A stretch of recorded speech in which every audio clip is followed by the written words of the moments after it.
I hope you can understand my accent. As you might guess, I'm not from here, although my ancestors are, I'm not. So, thanks for inviting me to come today. I'm going to tell you a bit about my Corpus Callosum journey. So, we hear a lot about bridges. A lot of people tell the story about the disconnection by using a bridge analogy, that there's a gap where people can't get from one side to the other. This is a very old photo of a bridge being built with a gap in the middle. We have gaps between the brain hemispheres, we have gaps between professionals and families, we have gaps between people with Corpus Callosum disorders and other people understanding. So there are quite a lot of gaps. Hopefully what I'm going to talk about today will help close some of those gaps a little bit. I will skip over a few things because it is hot and there is a bit of writing that you don't really need to read because I talk about it. We use the words we use the initials CCD in Australia. We made a conscious decision because there are so many different uses for the umbrella term, and we decided that a disorder of the Corpus Callosum was too long to say, and we're pretty into short things in Australia. We're pretty lazy with our speech, so we wanted to make it shorter.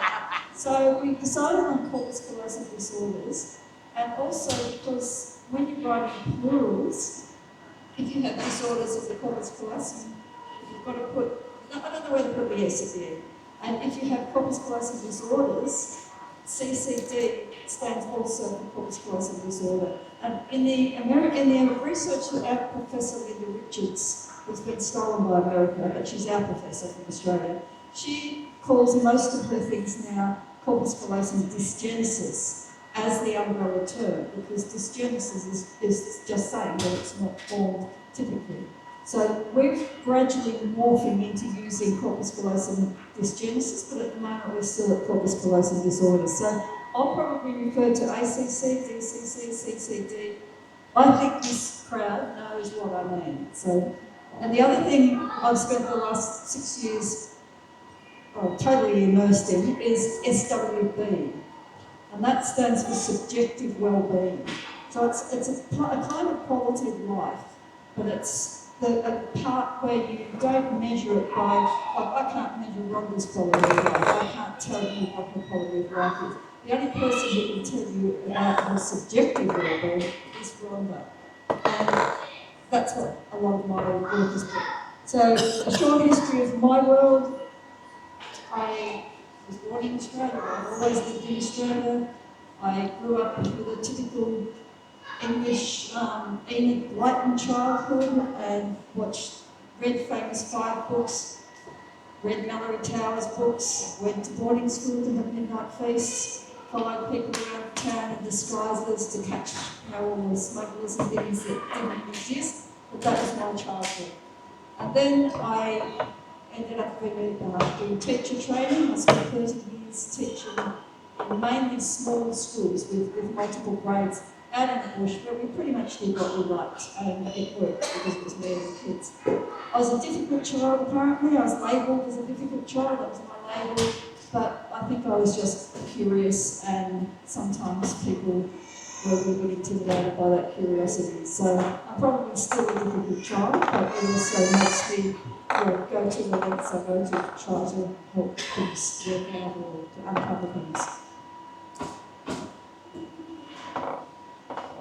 Okay, one of the hats that I have, one of the things I represent is our Australian group called AusDoCC, and that stands for Australian Disorders of the Corpus Callosum. And we have a similar group to Corpal. In fact, we were probably inspired by Corpal to form a group. We formed in 2012. We had a meeting that was all parents, and then we have, over the years, just developed into an organisation. We have to be audited, we're registered as a charity, and we're all volunteers. When we started, it was all parents. Now we have a committee of 11, and more than half the committee are adults with a CCD. So I'm secretary, so I think you know secretaries do all the work. Is that what I'm saying over here? Yes, I'm the secretary. And we have a vision to support individuals, families and caregivers affected by Corpus Callosum disorders. And we also have a tagline of RAW, And that stands for recognition, opportunities, advocating and resources. And our main thing that we really want to do is connect people, because as you know, making the connections and coming to things like this is the most important thing. And we've got a big country, we're all over the country, so our community is very geographically and socially isolated. We have a lot of challenges in common, I'm sure, with Corpal. It's a small organisation, it's a rare condition, we have a lot of volunteers, and I don't know about you, but it's really hard to get money, so that's our kind of thing. And on a personal level, as far as being a parent, I'm the mother of Abby, who's sitting out by the door there. And Abby was born in 1990, when there was no internet, there was no information, and at 16 hours old, she decided that she would just stop breathing and turn blue. So that was my introduction on the first day to Abby. And we found out that she had a low pituitary gland. So the whole next 20 years revolved around the pituitary gland. She had an MRI when she was 2 that said she's got low pituitary gland, and by the way, she's missing part of her corpus callosum, but that was ignored. And then we went to America in 2010, and the whole world opened up, and we realised that so many of the things that had affected her were because of the corpus callosum. So that's what we're interested in. Then we moved to Melbourne. That's a family stuff. If you want to have a chat later, it's fine. And we moved to Melbourne from our rural area, and that was when we looked for other people and we went on AusDoCC. So there's a couple of photos that I'm not sure if you can see them, but it's just violence and committee. We also have a big fat-tailed dunnart. It's an Australian marsupial native animal. There's a little version, and she's our mascot because marsupials have no corpus callosum. So we've got a little mascot, and then someone had the bright idea that we really needed a big mascot who goes around giving hugs. And one of our adults loves being in here and going around and giving everyone hugs and dancing around the place. And there's a photo of our committee. That's most of our current committee at the moment.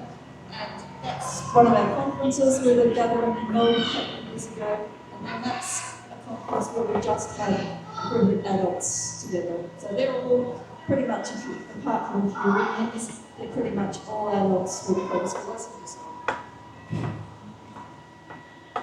Okay, when I couldn't find any help, when we went to the city, I thought, oh, this is great. We're doing in the city, we have lots of help, everyone knows what's going on, we get lots of support. No, we didn't. We actually found there was very little support. No one knew anything about the corpus callosum. And so I thought, I'm getting a little bit older, but I think I need to go to university again. So I went back to Melbourne University and said, can I do a Master of Public Health? I'd like to do a Master of Public Health and make sense of the health system. So that was a 2-year course. They didn't want to let me in because I hadn't worked or studied for a long time, but eventually I was able to start. And it took me 7 years to do the 2-year course. They got to know me, and they were very supportive. At the end of that, I had to do some research to do a capstone, so I decided to do some research into adults with corpus callosum disorders, and did some interviews with some of the AusDoCC community. So I did 8 interviews, and then had to analyse those and work out what was going on. It started ringing alarm bells because these people that I looked at and thought were functioning really well and coping really well and just getting life right, actually had a lot of things that they were covering up. They were masking a lot in public. They also had a history of very much bullying and not being able to keep up education and not having support to keep up education and having trouble getting jobs and having trouble with relationships. So that actually rang a few alarm bells for me. And there was a lot of problems with not getting validated by doctors and health professionals and teachers. So that was where I decided I would really need to find out more. And my supervisors and lecturers just said, do a PhD. It's easy, do a PhD. Yes, just back to the adults. Well, the main finding was, I'll just read you one of the quotes. This is a direct quote from one of the adults.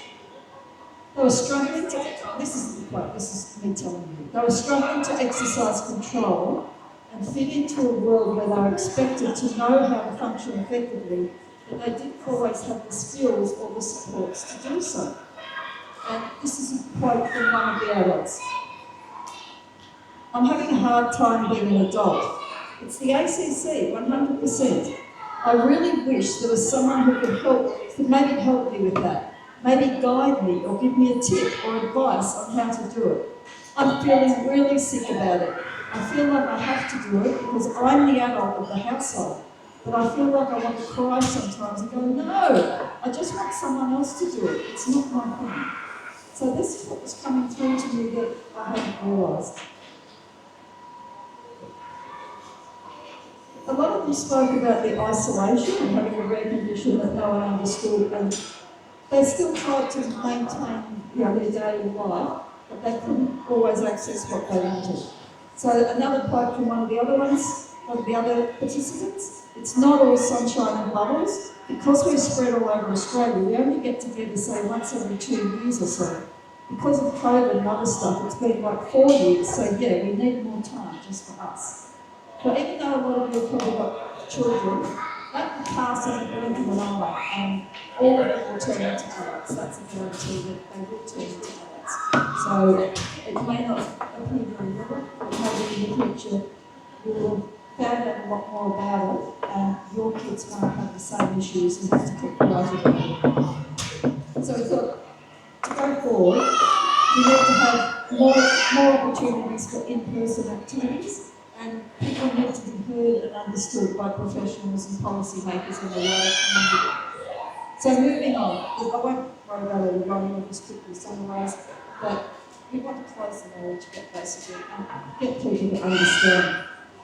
We've started at a place where we don't know a lot, and that can be applied to the science of Corpus Callosum research as well. If you can see that machine, does anyone know what that machine is? It's a machine that was made in 1980 in Aberdeen, Scotland. Anyone know what it is? That's the first MRI machine. So if they can do that in 40 years and get to where we are now, the MRI, I reckon we can do a lot more for the life of the well-being of adults with CCD. So here's what I thought it would be like doing a PhD. Right, read on the book, so I could go up the top, get the coffee hat. And here's what it's actually been like, if you can see the slide. And I'm still not there yet, even though that says I am. Okay, my research for the PhD has been about the subjective well-being. I won't go through all those, but we won't break them down anyway. The first study I did was a literature review, and I started searching for all the literature on the quality of life for adults with corpus callosum disorders. Guess how much I found? Nothing. So there wasn't any. So I thought, okay, well I can't find any, I still want to do that.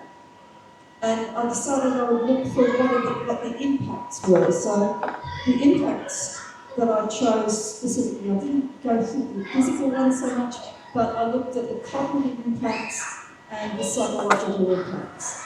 And then I found 40 studies that fitted the criteria and analysed those. So I'm sure you've all heard a lot of the different impacts about slow processing speed, learning difficulties, and executive function, and everybody's different.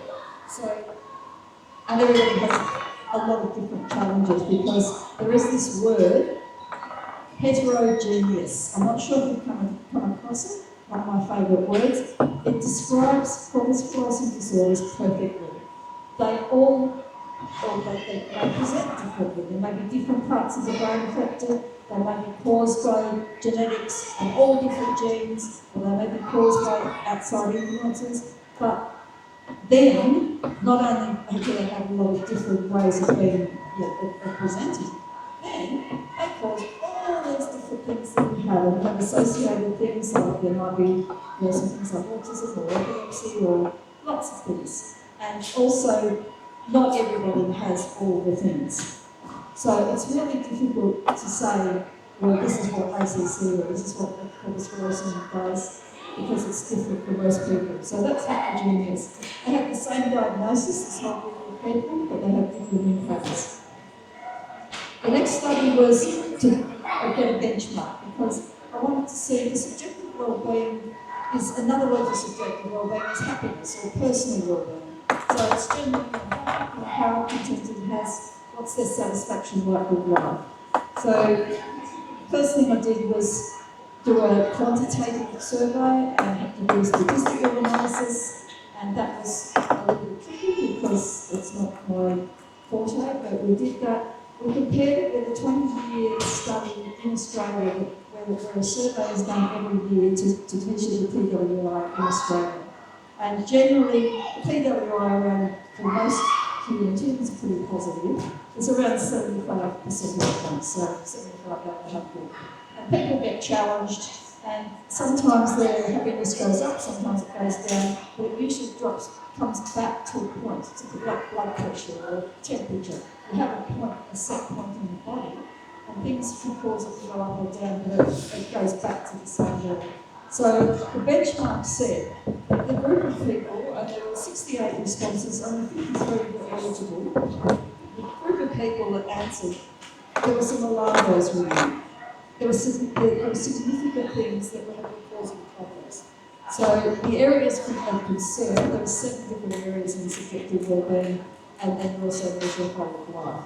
So the areas of concern were what people were achieving in their life, their relationships, what their whole of life was like, and then they were the most significant. And the other areas were community connectedness, their future security, health, including mental health, and then there were 2 areas that weren't counted because statistically they were not very well distributed.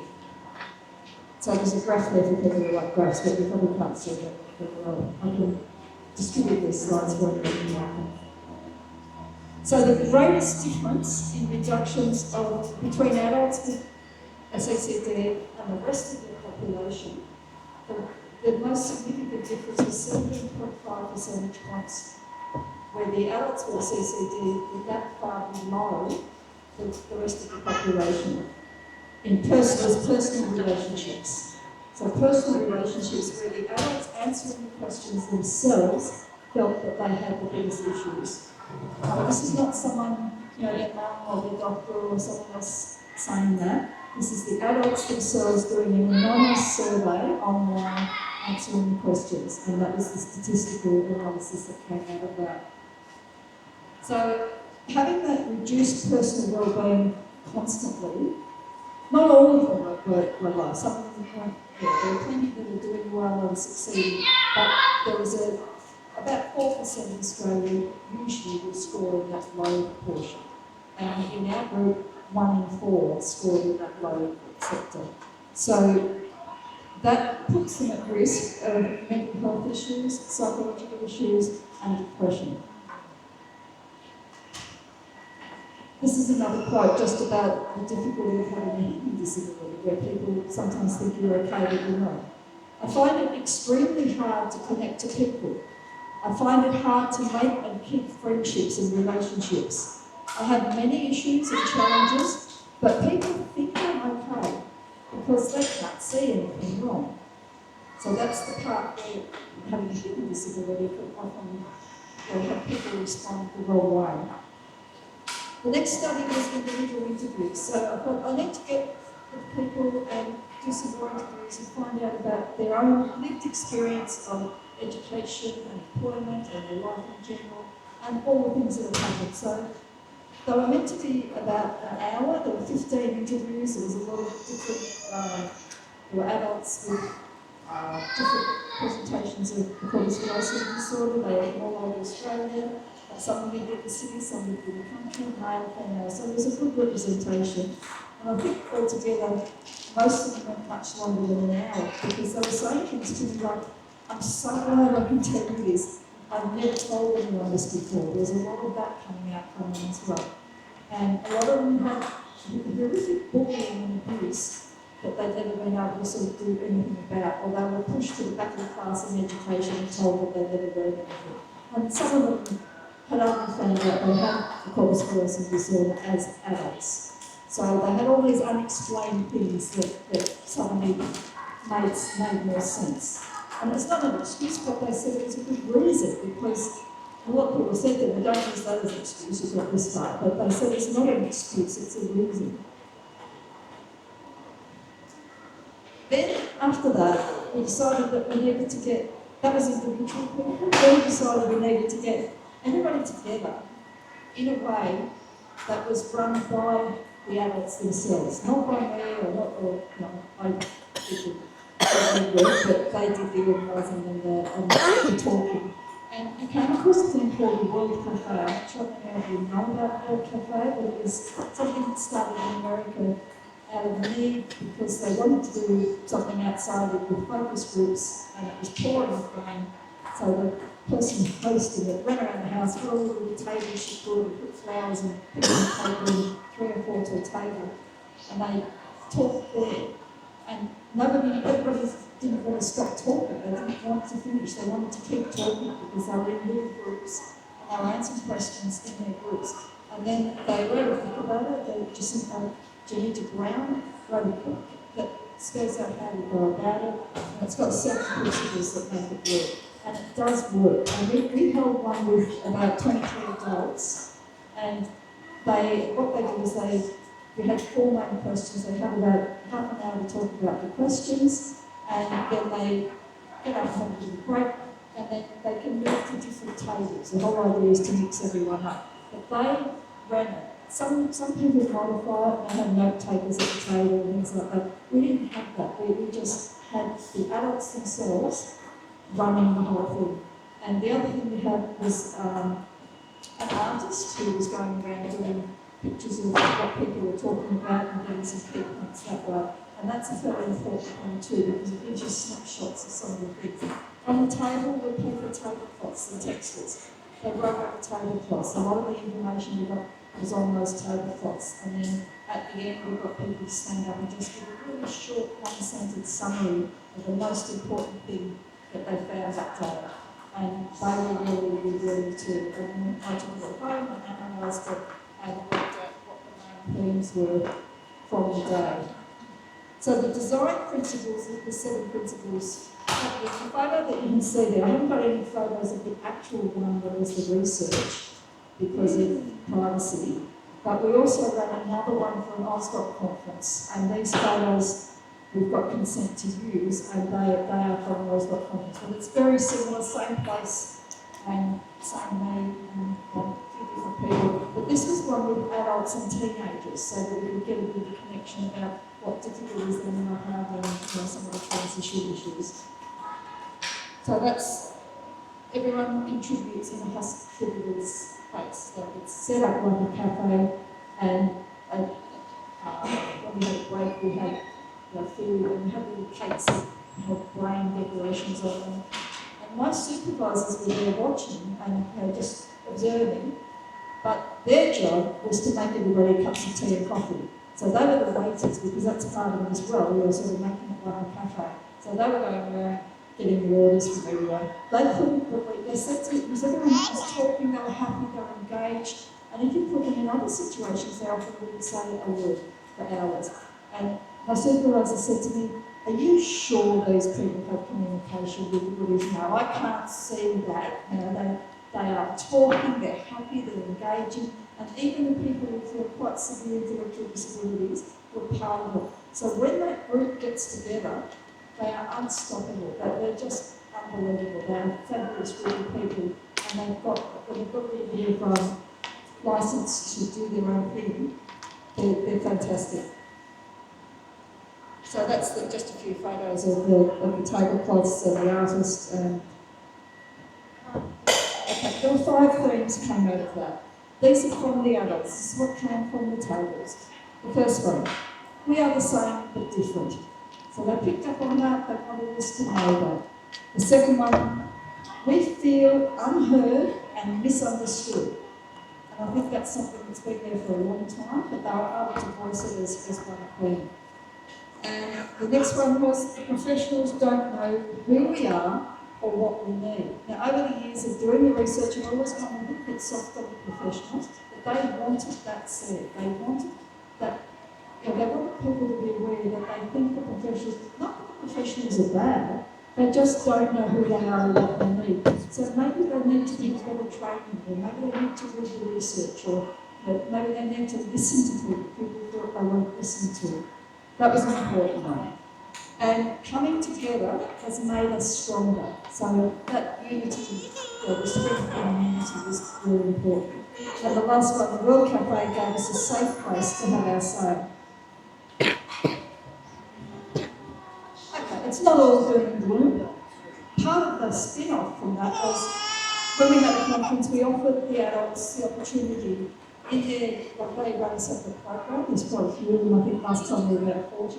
And we said, okay, peer leaders, community people, what would you like to do? And they decided to do 5 electives. They called their program Highway to Well, which was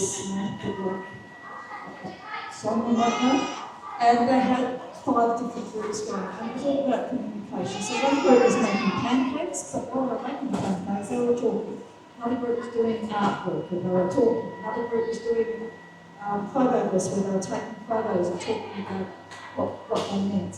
Another group was looking at doing a profile sheet of what people need to know. It's just on one sheet that Simon mentioned, that sort of thing before. And what's the other one? Writing a story about what you would tell to your 10-year-old self. So they organised that, they ran the electives, they planned it, then they analysed how it went. That was all self-driven. So we saw that as a really good step forward as a group activity. And that's the photos from the one at the conference. It's not part of the research, this was a spin-off from it. All the people in the photos are the adults with CCD. And then they also go 3-minute speeches, because another thing that really surprised me, how are we going? I'm really finished. I'm anxious, like John was, about speaking in front of people, and people say, do you want to make a speech? I say, no. If I'm coming to London, you want to make a speech? Okay, I will. But these guys, they say, do you want to get up and make 3 minutes, talk about something for 3 minutes? Yes! And I said, who wants to speak? And out of about 20 people in the room, about 3/4 of them wanted to get up and do a speech. And that's something we haven't quite worked out yet, but they were very enthusiastic about doing that. Maybe it's sharing their experience to people that they think are listening. Okay, I have a website that I've made that's part of my project. It's way behind because I need to sort of update it. But on there are a couple of publications, and there's the classic one from Paul Brown about the syndrome. There's one about from Joe Barnaby, it's called Increased Fragility and Persuadability, which basically means a lot of the adults are really easy to manipulate and push around. They trust people, they believe people, so people will take advantage of that sometimes. Another one is about communication, and that maybe it's not just the brain processing speed, it's actually more to actually get that communication happening.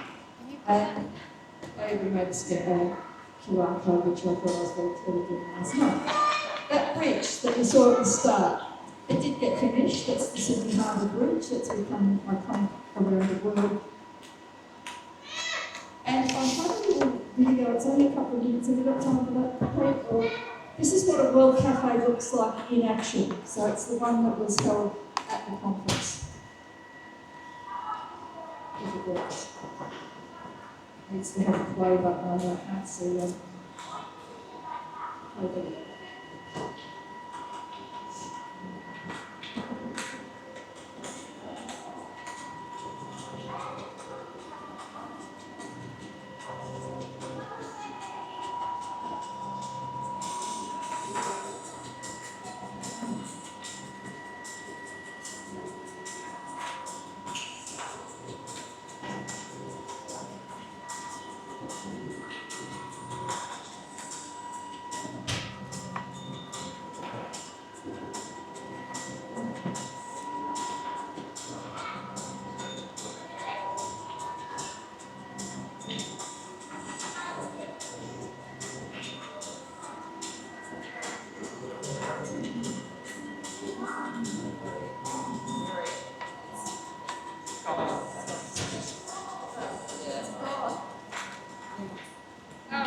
Yeah, cheers.